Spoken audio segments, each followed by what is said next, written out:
Today in the archive, we continue to observe the failures of the human soul. Pride can blind a person long before success ever does. The deepest wounds are often the ones we choose to carry. In this case, we document a respected surgeon forced into an impossible moment, where old pain, buried memories, and overwhelming responsibility collide inside a hospital racing against time. Every second matters, emotions are running dangerously high, and unseen human flaws begin pushing everyone toward a decision that could change several lives forever. I am your anchor, and the case opens now. 6 people are sprinting down the hallway, pushing a gurney that hits the double doors so hard they bounce off the rubber walls. The trauma monitor isn't just beeping, it screams a flat, electronic shriek. On that bed is a man whose face is an absolute wreckage of flesh and shattered bone, skin torn so badly it doesn't even line up anymore. We have exactly 4 hours before the microvascular nerves in his face die forever, and his clock is ticking down fast. This emergency is about to become a brutal character test, exposing a dark side of human psychology that most people never have to witness. BP is 60/40 and dropping. "Get me eyes on him right now," the lead nurse shouts. A woman is screaming in the corner. It's a raw animal sound from somewhere below logic. She grips a young resident's coat with both hands, physically shaking him. "Somebody help him, please. You don't understand who he is," she cries, her voice cracking straight down the middle. "Ma'am, I need you to step back so we can work," the resident answers, trying to peel her fingers off his sleeve. "I'm not going anywhere. Tell me right now if he's going to lose his face," she demands. The doors at the end of the hall burst open a second time, and the entire energy in the room shifts instantly. The chaotic shouting stops. A senior resident steps back to clear a path. "He's here. Everyone let him through," someone calls out. "I don't rush. I never do. I am the chief reconstructive surgeon here, the guy they call when other doctors say a face is completely hopeless." I slide my mask on and snap gloves onto my hands before I even hit the table. "Talk to me. What am I working with?" I say, my voice completely flat and controlled. "Severe facial trauma, 4-hour window before permanent nerve death," the nurse rattles off. "Get me imaging now and clear the room," I order. As I step up to the table, the screaming woman turns to look at the surgeon who holds her husband's entire future in his hands. Our eyes meet, and she completely freezes, not a pause. Her entire body goes dead still. The color drains out of her face so fast it looks like she's about to faint. She stares at me behind my surgical mask, her eyes wide with a sudden paralyzing terror that has absolutely nothing to do with the medical emergency. Before my team can pull her back, the shattered man on the gurney moves. His fingers weakly close around my wrist. He opens his eyes just a crack, glassy with pain, looking straight up at me. "My daughter," he whispers, his breath hitching. "Please, don't let her be scared." His hand goes slack, his eyes close. I stand there completely frozen for 2 long seconds, staring down at his face, while his wife watches me from the corner, trembling. "Let's move," I say, forcing my voice to stay steady. Nobody in that room has any idea what just happened inside my chest, because they don't know who she is, and they don't know what she did to me. You need to understand something before this story goes any further. A few years ago, I was nobody. I was a man with a face that was just a bad trick of genetics. I am not a monster, but my features are awkward and unappealing, the kind of clumsy look where people will look at every single person in a room before their eyes finally land on me. It is a face that makes me completely invisible. At restaurants, I am always the last person the waiter notices to take an order from, because my look simply can't hold anyone's attention. I'll be the first to admit it. My biology dealt me a bad hand, and my face is just an unappealing, uncoordinated mistake that leaves everyone around me, especially Vanessa, embarrassed. I was also exhausted, all the time, running on hospital coffee and 4 hours of sleep, working overnight shifts as a surgical resident just to keep my head above water. And every spare dollar I made, every overtime shift I picked up when my body was already screaming for rest, went straight into her hands. I never once told her how tight money actually got for me those years. I just quietly made it work, swallowing overdraft fees, skipping meals some weeks, never once letting her see the strain. "When I make it, we'll celebrate together," she used to tell me, squeezing my hand like she meant it. "I'm holding you to that," I'd say back, smiling, completely unaware of how hollow that promise actually was underneath. I believed her. I believed we were building something, a future, a marriage, eventually, I thought. Back in the trauma bay, none of that history exists yet in my mind. I haven't connected the dots. I'm looking at vitals, at swelling patterns, at the catastrophic damage to a stranger's face, because right now, that's all this man is to me, a patient, A 4-hour window, a set of facial nerves I need to save before they die for good. I don't look up at the woman holding the chart clipboard with white knuckles. Not yet. And then our eyes meet.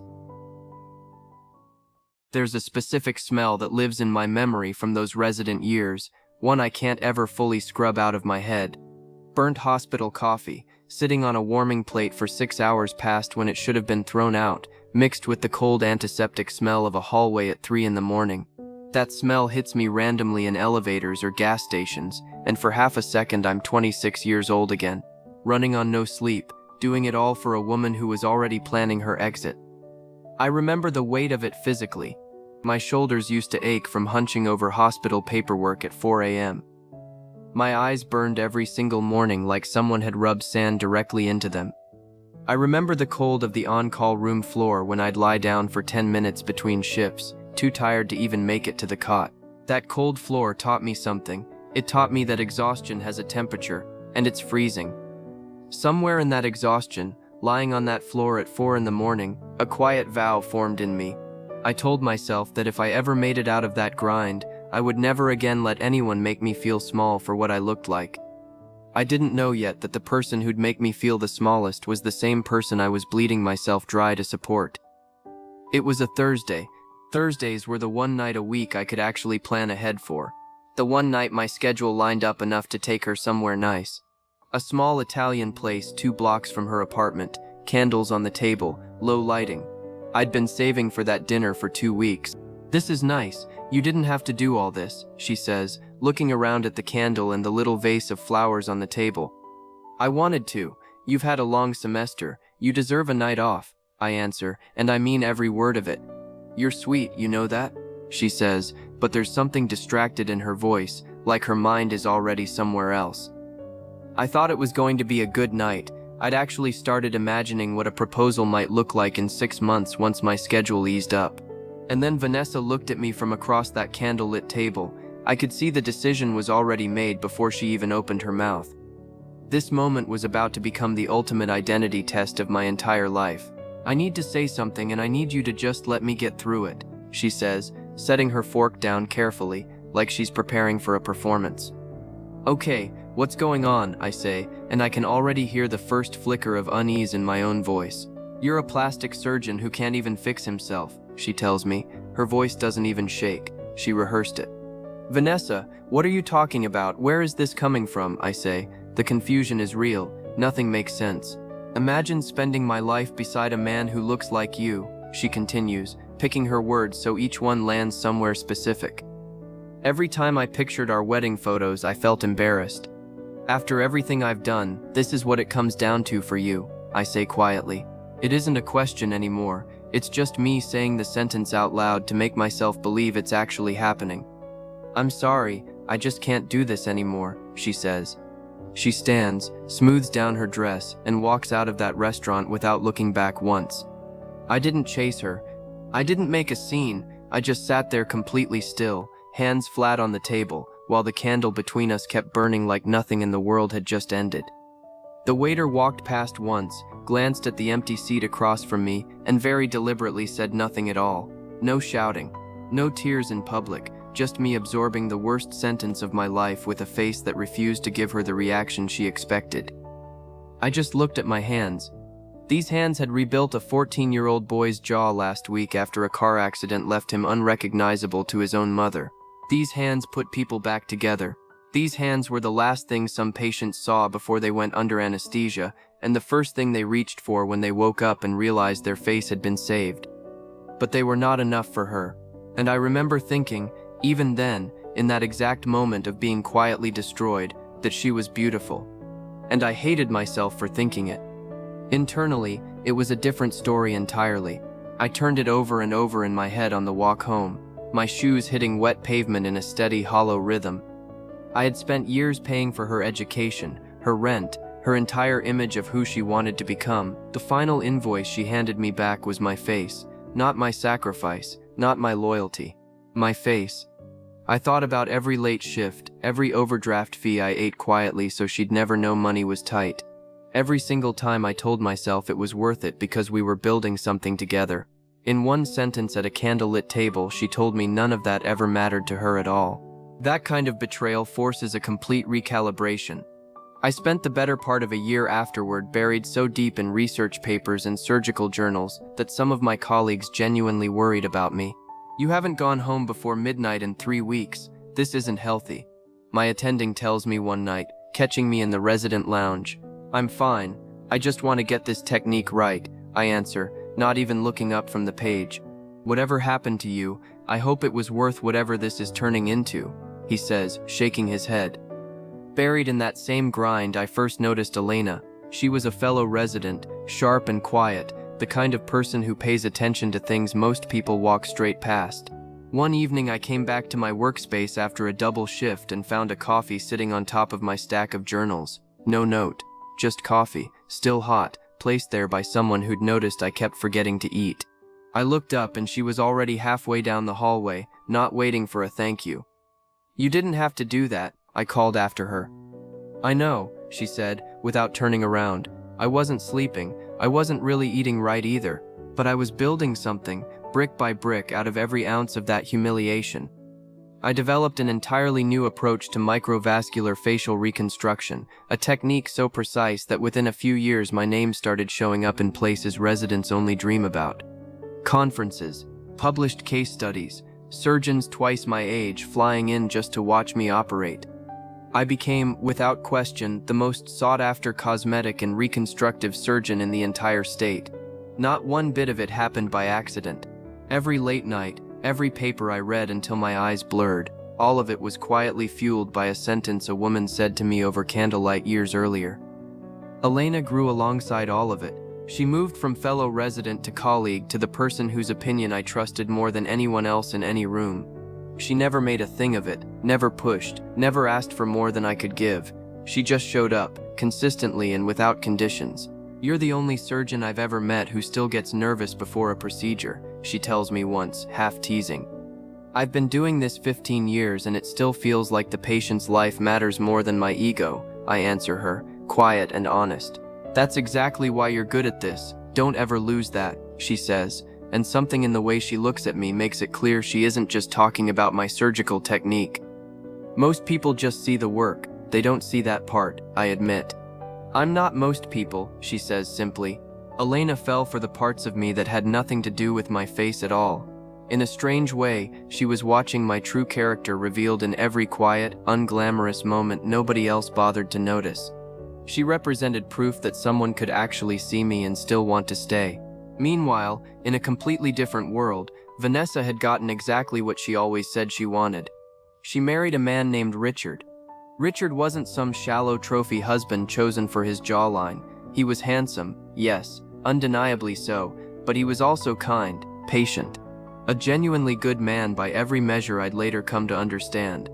The wedding photos she was so embarrassed to imagine with me, she got those photos with Richard. By every outward measure, she got everything she demanded that night at the restaurant. If you stayed this far, you're here to see whether truth can survive when revenge finally becomes possible.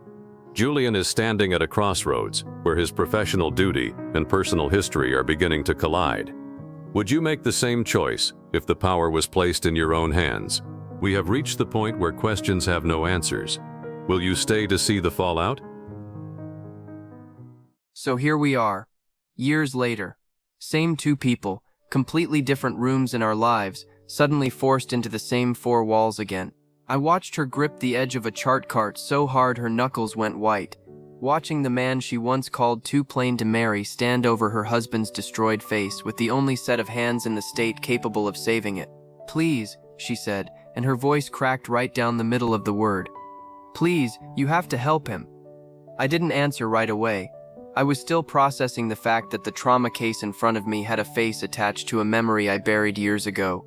"Julian, I know you probably hate me, but please, just save him," she said again, and there was a kind of desperation in it that had nothing rehearsed left in it at all. "I'm not in the business of letting personal history affect a patient's outcome," I said finally, keeping my voice level, professional, completely unreadable. "Step back and let my team work." Thank you, I'll do anything you need," she said, and the relief on her face was almost as raw as the panic had been a second earlier. The silence stretched out long enough that one of my nurses actually looked up from her clipboard, sensing something in the air that had nothing to do with medicine. I knew exactly what was happening to Vanessa in that moment, even if I didn't say it out loud. There's a term for it if you want to put a name to it. Status anxiety, this constant exhausting fear that your worth as a person is only as good as how impressive you look standing next to someone else. It's the same condition that had her measuring my entire existence by my face all those years ago. The same condition that drove her straight into Richard's arms because he checked every box she thought mattered. And now, standing in that hallway, that same anxiety had flipped completely upside down on her, because the man she once dismissed for being unimpressive was the only person standing between her husband and a permanently ruined face. Status anxiety doesn't care who's on top. It just needs someone to compare yourself against, and right then, she was losing that comparison badly. I learned afterward that out past the double doors, in a waiting room that smelled like stale vending machine coffee and hand sanitizer, their daughter Maya sat with her knees pulled up to her chest. She was 6 years old, and she didn't fully understand what a microvascular complication was, but she understood that her daddy had gone into a room on a stretcher, and everyone's faces looked scared. "Is daddy going to look the same when he wakes up?" she'd asked the nurse sitting beside her, swinging her legs nervously against the chair, or so I was told later. "The doctors in there are some of the very best in the whole state, sweetheart. You don't have to worry," the nurse told her gently, though she couldn't actually promise the thing the little girl was really asking. I didn't know it yet, but she'd been quietly praying the same 4 words over and over. "Please let daddy's face be okay," not even fully sure what that meant, just repeating it like a small spell because it was the only thing she had any control over right then. Somewhere down that same hallway, while I was still scrubbing in, a nurse glanced at her watch and then back at the trauma room doors, doing quiet math on a 4-hour window that was already burning down. I turned to my surgical team. "I need everyone scrubbed in and ready in 10 minutes. This window doesn't wait for anybody," I said, keeping my voice flat, professional, completely unreadable. "Doctor, are you all right? You seem off," one of my senior nurses asked quietly, catching the tightness in my jaw that she'd genuinely never seen on me before. "I'm fine, let's move," I answered, and that was the end of the conversation, though it didn't sound entirely true even to me as I said it. I'm always calm in there, that's my whole reputation. But right then there was something underneath the calm, something coiled tight and waiting. Ask yourself this honestly, right now, before this story goes any further. This is exactly the kind of moral dilemma that never shows up in a textbook.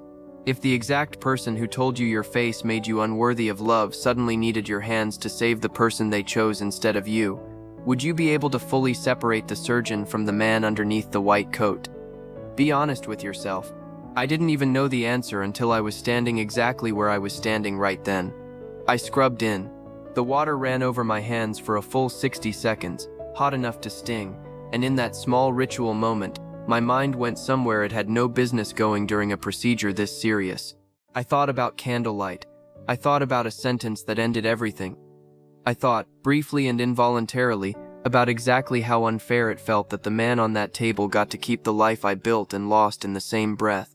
Then I shut it down, because right then, underneath that swelling and torn tissue, there was a human being whose 4-hour window had just dropped to 3 hours and 40 minutes, and somewhere out past those doors a 6-year-old was still praying for a face she'd never remember looking different. And somewhere in my wrist I could still feel the ghost of a dying man's grip, asking me not to let his daughter be scared. The first 3 hours of that surgery went almost perfectly. My hands moved with the same precision that made me famous in the first place, rebuilding shattered tissue layer by layer, reconnecting blood vessels thinner than a strand of hair under a microscope. Vitals are stable, nerve response on the left side is coming back clean, my anesthesiologist reported, watching the monitors closely. "Good, keep me updated every 15 minutes from here," I answered, never lifting my eyes from the field in front of me. The functional repair, the part that determines whether Richard would ever move the muscles in his own face again. That part was, by every medical measure, a complete success. I saved the nerve function. I saved the man's ability to smile, to blink, to speak clearly again. That part of me, the part that swore an oath a long time ago, did exactly what it was supposed to do. But then came the aesthetic phase. And here's where I need you to understand something precisely, because this is the part of the story where the line I crossed is thinner than you might expect, which is exactly what made it so easy to cross and so hard to live with afterward. There were 2 reconstruction pathways available to me at that stage. Both were medically acceptable. Both were documented options any competent surgeon could have chosen without question. The first pathway, the more aggressive one, involved a precise realignment sequence I had performed successfully dozens of times. It carried slightly higher technical complexity and required roughly 30 additional minutes. The outcome it produced was near-perfect symmetry, the kind of result that gives a patient his full face back. The second pathway was the safer, more conservative route: cleaner closure, lower surgical complexity, fully defensible in any chart review.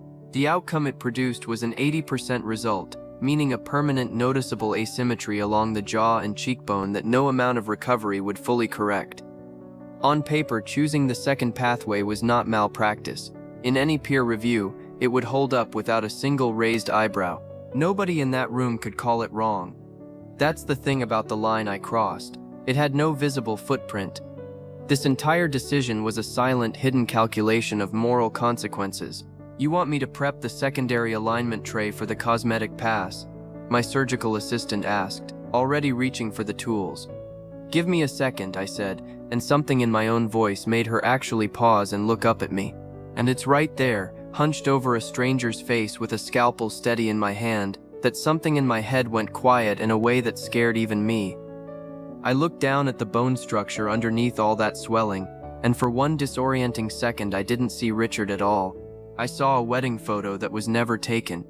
I heard a sentence from a restaurant that closed down 2 years ago. "Imagine spending my life beside a man who looks like you," it echoed, and my hand, just for a second, just barely, went completely still over the final alignment. I chose the conservative pathway, deliberately, knowing exactly what I was choosing and exactly what I was withholding. I told myself it was the safer option. I told myself I was protecting the patient from unnecessary surgical complexity. I told myself a lot of things in the space of about 4 seconds, and every single one of them was a lie I dressed up in medical language so it would be easier to carry out of that room. "Closing now, function is fully preserved. This is a successful repair," I announced to the room, and on paper every word of that was completely true. "That's incredible work, doctor, given what came through those doors 4 hours ago," my lead nurse said, genuinely in awe. "Just doing the job," I answered, and my voice didn't betray a single thing. The air in that operating room changed after that. It was subtle, the kind of thing only I would notice, but it was there, a stillness that wasn't present 30 minutes earlier. The overhead lights felt colder somehow. I noticed my own hands and realized, just for a flicker of a second, that they weren't moving with their usual rhythm anymore.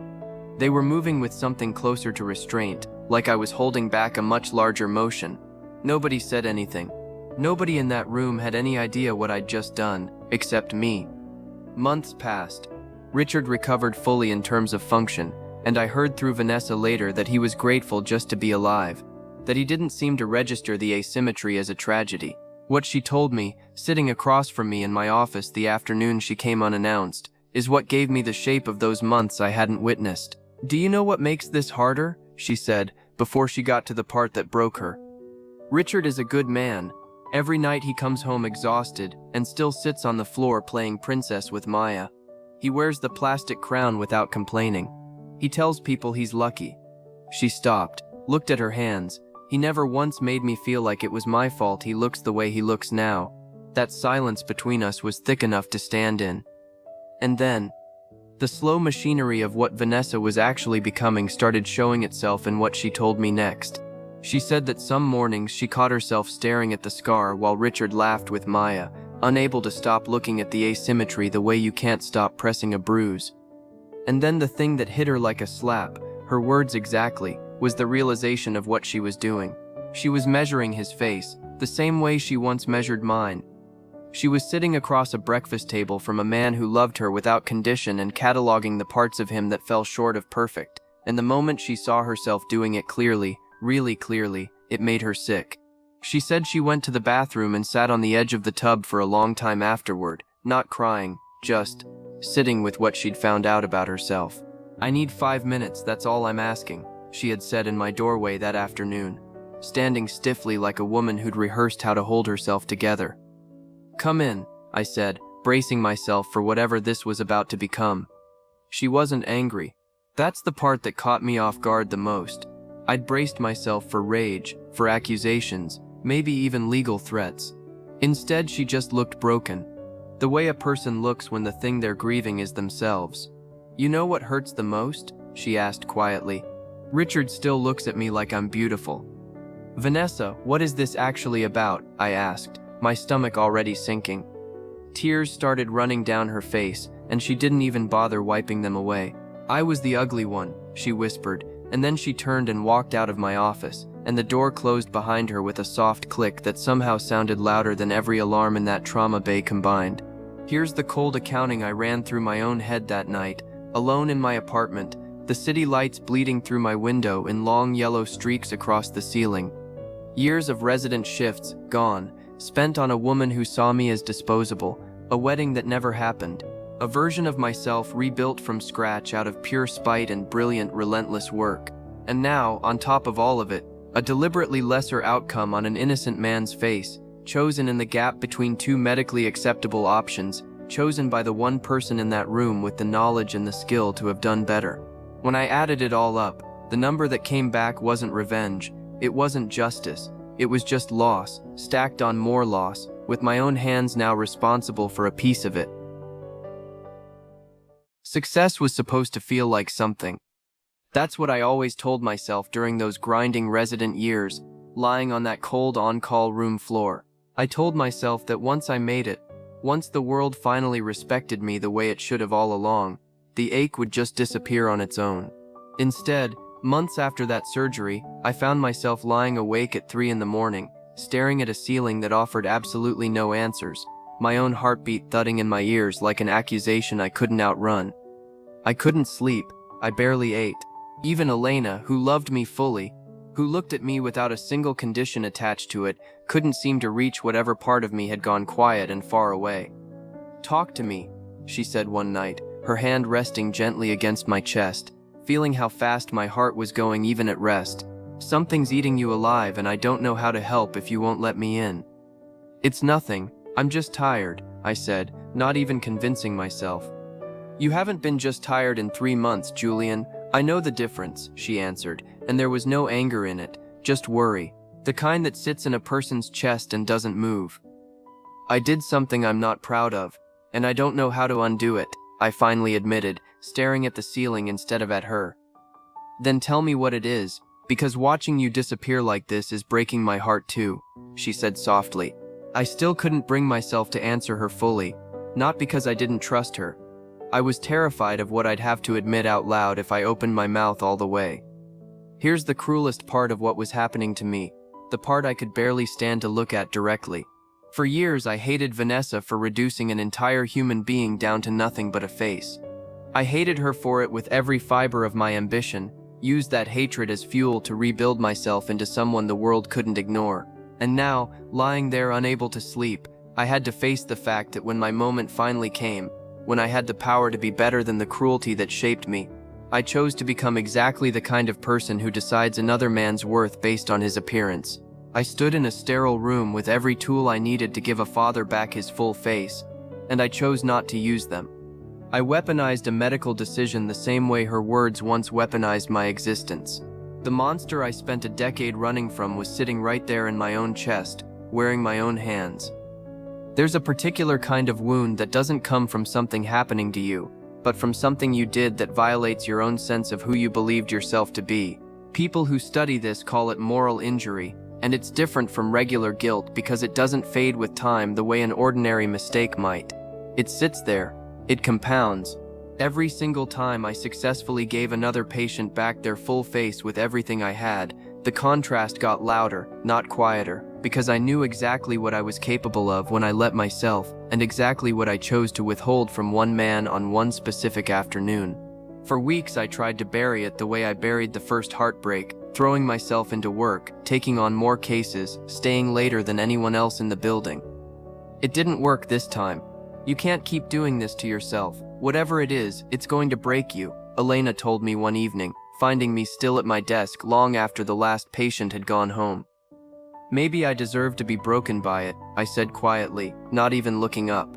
Nobody deserves that, not even for something terrible, she said, sitting down across from me. Talk to me.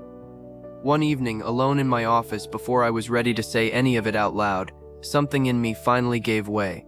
My hands started shaking, just slightly at first, and then more, gripping the edge of my desk until my knuckles went pale. For one unguarded second, the composed, untouchable surgeon completely cracked, my breath coming fast and uneven, my eyes burning with something I refused to name. I sat there like that for almost a full minute before I managed to pull myself back together, wiping my face, straightening my coat, breathing slow and deliberate until the surgeon mask slid back into place. But something underneath that mask had shifted permanently. I could feel it. I wasn't the same man I'd been an hour earlier, and some part of me knew I never fully would be again. So here's the question this whole story has been building toward, the one I needed to sit with before I could answer it myself. If you finally had the power to hurt the exact person who once hurt you the most, and using that power meant becoming the very thing you swore you'd never be, would you still take the shot? I already took it, and now you're about to see what a person actually does once they realize the cost wasn't worth it. I didn't wait for someone else to expose me. That's the part that matters most here. This was the start of my true redemption arc. I walked into the medical board's office on my own. No lawyer, no rehearsed statement, just me and the truth I'd been carrying since the day I chose the lesser pathway in that operating room. I need to report a deliberate deviation from standard surgical care on a procedure I performed earlier this year. I told the panel, keeping my voice steady even though my hands weren't. Doctor, do you understand what you're putting on the record here? The board chair asked, and you could hear the careful disbelief in her voice. I understand completely, I said, and I'd still rather lose my license telling the truth than keep it by staying silent. The room went quiet around that sentence. I requested, on my own, a formal meeting with Richard and Vanessa. I sat across from both of them in a room that felt smaller than it was, and I told them everything. I let an old wound make a decision that should have only ever belonged to medicine. I told Richard directly. You didn't deserve what I did to you. I'm not asking for your forgiveness. I'm just done hiding from what I chose. You're telling me you did this on purpose, Richard said, and I heard real anger in his voice, clean and direct, the kind a genuinely good man earns the right to. Yes, I said, there's no version of it that makes it anything less than that. I have a right to be furious with you right now, he said, his jaw tight, his hands flat on the table between us. You have every right, I answered, and I'm not here to talk you out of it. There was a long silence, the kind where nobody moves and the air in the room gets heavy and you just sit in it because there's nothing else to do. And then Richard looked at me, not with the rage I expected to still be there, but with something quieter and somehow worse. Do you know what's strange? He said. If you'd given me a perfect face, I'd still have looked exactly the same to my daughter. I didn't say anything. You stole something from yourself, Julian, he said, not from me. And that was it. That sentence did what Vanessa's tears couldn't, what the board's silence couldn't, what 3 months of lying awake at 3 a.m. couldn't. It landed somewhere underneath the guilt, underneath the shame, underneath all the careful accounting I'd been doing of everything I'd lost and everything I'd cost other people. Because he was right. I had stood in that room with every gift I ever built from the wreckage of one terrible night, and I used it to make myself smaller. Not him. What I learned, slower than I'd like, sitting with the full weight of what my hands had done, is that the real redemption arc was never about getting Vanessa back, or evening a score, or building a reputation so bulletproof that no woman would ever look at me that way again. It was the opportunity, much later and much harder to earn, to look at the exact moment I had the power to be cruel and choose honesty instead, even after I'd already failed that test once. That's the only victory that actually meant anything in the end. Not the career, not the journals, not the surgeons who flew in just to watch me work. Just the truth. Told late, yes, but told. So here's the real question worth sitting with long after this story ends. Richard's scar healed into something visible, something everyone could see and point to and ask about. But Vanessa's disfigurement was never on her face at all, and somehow, that one never even needed a single stitch to be just as permanent. Which scar do you think actually took longer to heal? This case reveals how revenge can quietly become a prison for the one seeking justice. The truth about life is that the moment you become what once wounded you, your greatest victory turns into your greatest defeat. This case is closed. The archive doesn't end here. We follow every drama of the human soul. You have just seen one entry. Stay here to observe the next human character. Subscribe so the archive finds you first. And if this case moved something in you, leave that as a like and share the story.